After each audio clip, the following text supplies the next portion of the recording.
Waldaan Hakimoota Oromiyaa dhaabbata tola oolaa yeroo sababa hongee walitti bu'iinsa godaansa fi rakkooleen garaagaraa uummata mudatu deeggarsa ogummaa bilisaan kennaa kan ture yoo ta'u, yaa'ii isaa kanarrattis hojiiwwan bara kana hojjetaa turee fi rakkoowwan hojii sadanqan akkamitti akka furamuu danda'an dhiyeessuudhaan irratti mari'atameera.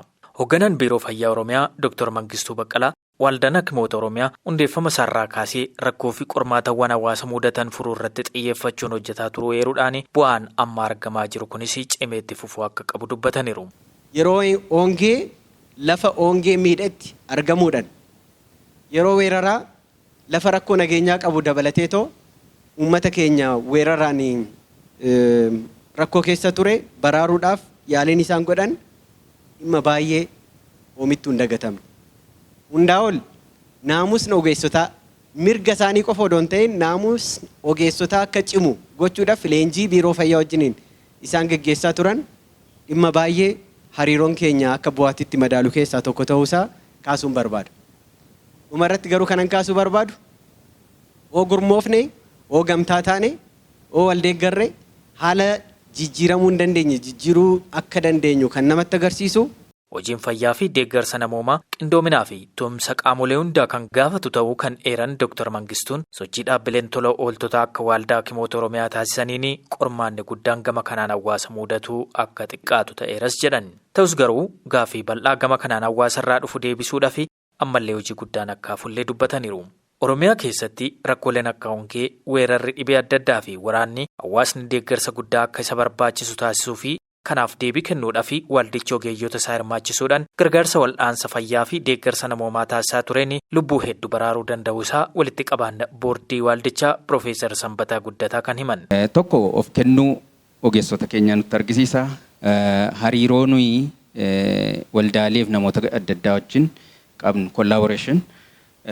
Deebi'ee immoo akkasumas waa kalaquu uumuu danda'u innovation baadiyyaa keessatti akkamitti hojjechuu dandeenya isa jedhu irrattis nutti argisiiseera jechuudha. Oopaanii bakka hongeen jiru akkasumas dhukkuboota bifa addaan kaka'an busaa dabalatee irratti hojjechaa ture waan ta'eedhaaf suni kennaa guddaadha. Kennaa sabi kun qabu dhadheen yaada. Fuuldurattis hojii isaanii kana cimsuudhaan guutuu Oromiyaa keessatti dhaqqabummaa isaanii daran dabaluudhaaf kan hojjetan ta'uu dubbataniiru. Pireezidaantii Waldaa Hakimoota Oromiyaa Dr. Balaayinaa Lataasii Waldaan Hakimoota Oromiyaa keessumaa haala ammaataa keessatti bu'aa baay'eewwan hedduu keessa darbuudhaan deeggarsa hawaasaa fi dirqama lammummaa isaa ba'achuudhaan bu'aa guddaa fidaa jiraachuu dubbatan. Kana malees ogeeyyota biyya keessaa fi alatti hojii fakkeenyummaa qabu hojjetaa turanii fi waldichi beekamtii kennuun tola ooltota hedduu horachuudhaaf kan gargaaru ta'ullee Dr. Balaayinaan kan dubbatan. Ogeessota umurii isaanii guutuu uummata kana dadhabee odoon jedhiin biyya kana guutumatti naannolee adda addaa keessatti deemanii tajaajilan dhaloota fakkeenyaa kan ta'an waggaa 30 har'aa waggaa 40 har'aa yeroo haakimni hin jirretti baadiyyaatti baratanii lukaan deemanii baratanii dubartiillee ta'anii cichanii hojjetanii amma immoo san bira darbanii gaafa umuriin isaanii fagaatu daldala dhuunfaa isaanii odoon ta'in hojii tola ooltummaa irratti dhaabbilee fayyaa bilisaan uummata tajaajilan uumanii kan itti fayyadaman ogeessota akkasiitiif beekamtii kennineerra.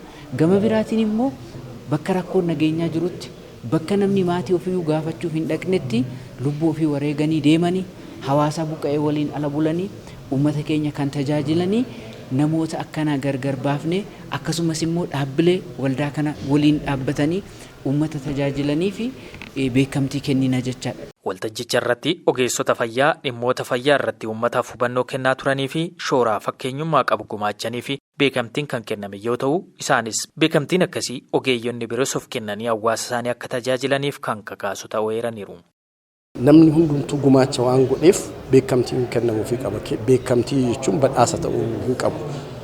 Galatoomii jechuun beekamtiidha. Kun immoo uummata Oromoo biratti aadaa isaati. Namas gargaaree galatoomii jetta. Kanaafuu waldaan kun safuu Oromoo aadaa Oromoo irratti hundaa'ee waan akkanaa gochuun isaa gara fuulduraattis namoonni adda addaa beekamtii adda addaa namoonni qaban waldaa kana faana dhaabbachuudhaaf waan karaa saaqu jedhee namana. Ijoolleewwan keessattummaa Hakimoota nu duubaa dhufaniif kaka'umsa kenna. Namni tokko iddoo fe'ee yoo hojjetu gosa hojii kamirrayyuu yaa ta'u amma humni isaa danda'u namummaadhaan yoo namaaf tajaajile gammachuu sammuu kan argatudha. Gammachuu qabeenyi hundaa caalu immoo gammachuu sammuuti. Kanaaf hedduun nu duubaa dhufaa jiran egaa nu laalanii gara kanatti in hirmaatu jedheen abdii qaba.